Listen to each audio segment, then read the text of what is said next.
Here in Australia, we really like cars that can do the job of a small truck. We call them utes. The American versions are called pickups and are more truck than car.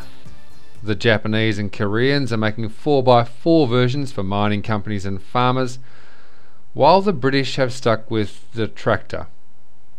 Traditionally, the whole point of a ute was to be a workhorse for a tradesman or farmer by shifting cement mixers, bales of hay, furniture and anything else that could be thrown in the back. The first Australian ute was designed by 22-year-old Ford engineer Lewis Brandt, and it was all because of a letter received from a farmer's wife in Gippsland, Victoria. She complained to Ford saying that her husband wanted a car that could carry her to church on Sundays and pigs to market on Mondays.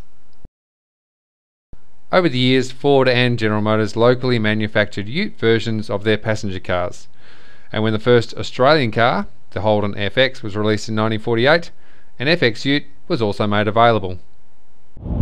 However, not all utes are created equal. Some, like these XR Fords, are pure show ponies and only have such things as a surfboard, carton of beer, and maybe a dog clinging off a dear life thrown in the back. But as show ponies designed for Y generation alpha males, do the guys lust for them, and do the girls find them attractive? You've got a ute, you're laughing, eh? Throw an esky in the back, blokes in the back. Going home from the pub in a sedan, you can only fit 6 people in the car. Going over to ute, you fit 20, eh? You know? Because like you can take them to the drive-ins and that. Yeah, set up a bed in the back. I like good like putting your motorbike in the back too, you know what I mean? Real good. Yeah, go camping, can't do that in a sedan. Versatile. Because motocross guys have those. You guys are motocross? Yeah. Your resale value is generally better afterwards as well. You buy a sedan, costs you near on 10 grand more, and 5 years down the track, the sedan's worth less. I like both, I like XR8 and the SS, both the same, eh? Fucking both wicked cars, eh? XR8 for my opinion, yeah. Okay, so these utes pass the magnet test, but what do they like to drive? Well, today we have a couple of Ford utes.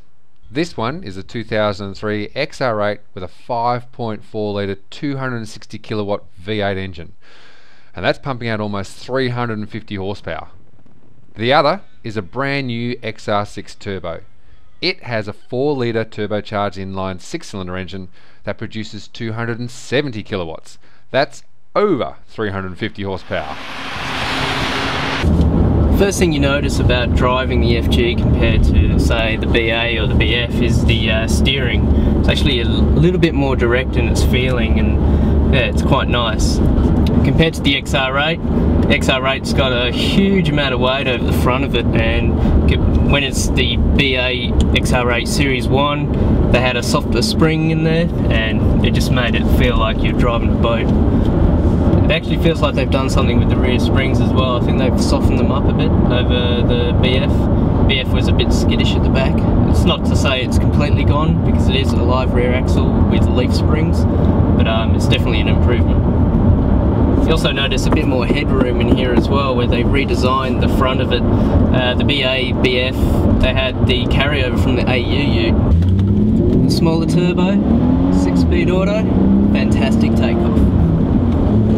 The power delivery is so much different to the XR8. It's just comes on a boost and it's just a smooth plateau of torque that just sends you out of place. Even with the smaller turbo though, it's still a slight bit of lag, and automatics, as fantastic as this one is, it's very smooth, and most of the time it knows what gear you want to be in, but you can still catch it off guard, and for me I think I prefer the manual.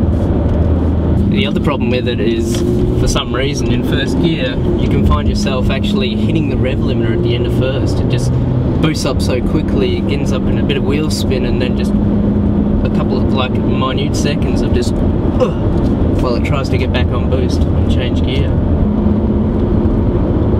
I do think the FG Ute does look a lot better than the XR8 though.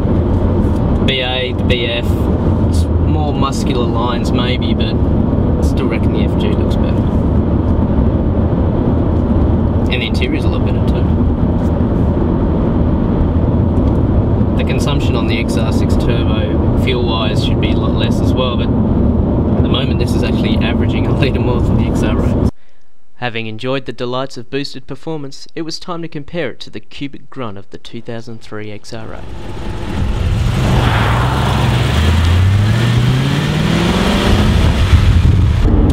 Immediate differences, mainly the headroom, the bonnet bulge, the interior starting to date a bit, but other than that, it's a very similar feel. The steering's a lot heavier, and that's amplified somewhat by the softer springs in the front.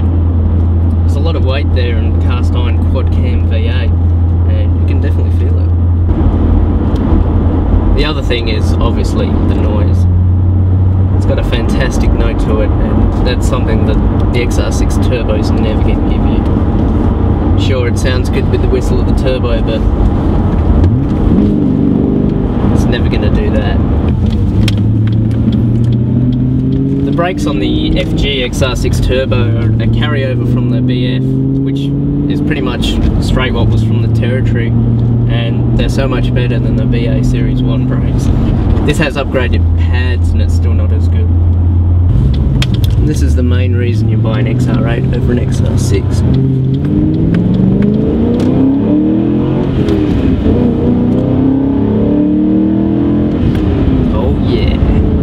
Feel the hardness in the rear suspension, especially when you go over bumps and you're trying to put some power down, it just skips. The benefits of these utes is a lot of room behind here for either a subwoofer, like in this one, or a couple of Eskies. So even though the FG XR6 Turbo looks a lot better interior, it's quicker, this just puts a bigger smile on my face. And then it was my turn. Dave's absolutely right about this car. Next to the Ninja that is the XR6 Turbo, this XR8 is a street brawler. This car brings back all the nostalgia of what it was like to drive a Ford V8 from the 1970s. The XAs and the XB Falcons drove very similar. Power steering is a bit better weighted, but the pedals are very similar. There's still a lot of weight on the accelerator and the clutch. The note that this car makes, it's just such an orchestra. I just love the symphony of a V8. The XR6 Turbo may be able to rip it in the times against this. It's a much quicker car. It will wind around to the rev limiter in first gear before you even know it. But this car is just a better car to have if you don't have the experience of dealing with something that can wind its revs around that fast. Not that I'm saying that a V8 is the ideal first car.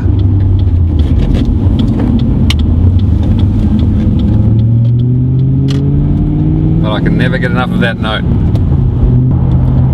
This car is definitely plumage for alpha males of the Y generation. The one noticeable thing about driving up and down this coast is how many other utes there are.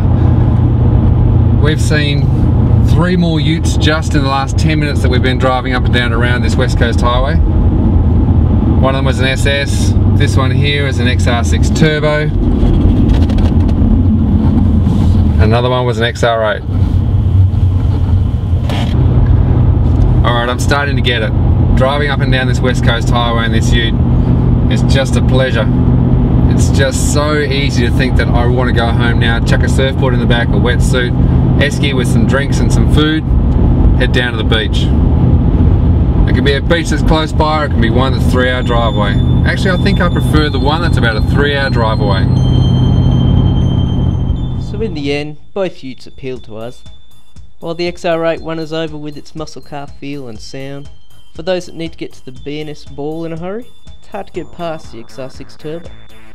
Whether you need something for work or play, there's something for everyone. Even the wife will like it when you go shopping.